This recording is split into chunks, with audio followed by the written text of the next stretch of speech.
સાવરકુંડલા શહેરના આ વ્યક્તિનો વૃક્ષ સાથે છે અનોખો નાતો। હું જનકભાઈ જોશી બ્રાહ્મણ છું અને મને બચપનથી વૃક્ષ વાવવાનો શોખ છે, કારણ કે આ વર્ષે આપણે ખૂબ જ ગરમી પડી તો આપ બધા જાણો છો।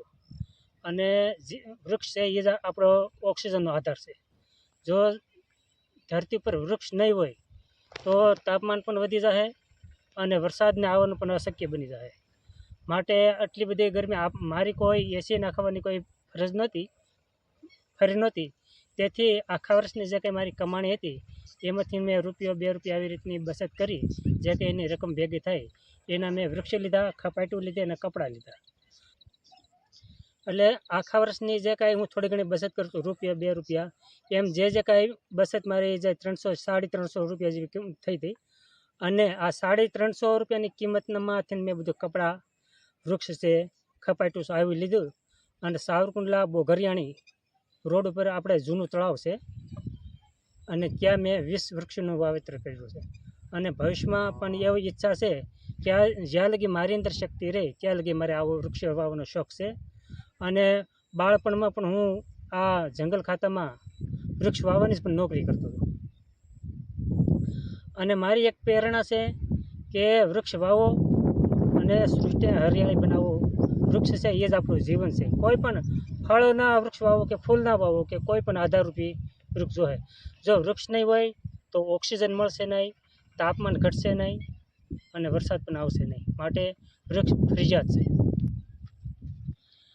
આપણે વધારે પડતી ગરમી પડે ત્યારે આપણે એસી શરૂ કરવી, પણ સૂર્યની શક્તિ અનંત છે। જ્યારે વધારે પડતી ગરમી થાય ત્યારે એસી બળી જાય, કારણ કે એસી પાવરથી જ ચાલવાની છે, એની પણ ગરમી અને ઉપર સૂર્યનો તાપમાનની ગરમી। એસી જ્યારે બળી જાય ત્યારે આપણે શું કરીશું? ત્યારે અંતે તો વૃક્ષના જ આશ્રય જવું પડશે। તેથી વૃક્ષ વાવો અને વાવવો જરૂરી છે। અને આખા વર્ષમાં કુલ મેં 350 રૂપિયા ભેગા કરી અને આ 20 વૃક્ષ વાવ્યા છે, એમાં ફક્ત ને ફક્ત 350 રૂપિયાનો જ ખર્ચો થયો છે।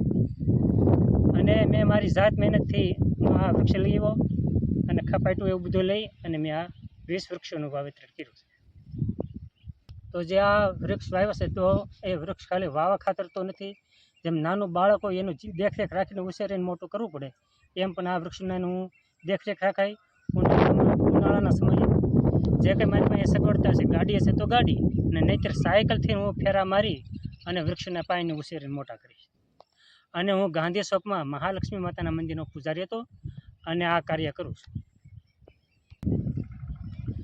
તો આ ભવિષ્યમાં પણ ઓક્સિજનની જરૂર પડશે જ તે, અને આપણે જો વૃક્ષ નહીં વાવીએ તો ભવિષ્યમાં આગળ આ આધુનિક યંત્રની અંદર ગરમી હીટ પકડતી જશે અને ઓક્સિજન જ્યારે દૂષિત થશે, શુદ્ધ ઓક્સિજન નહીં મળે તો આપણે શું શુદ્ધ ઓક્સિજનના બાટલાને હારે ફરશું?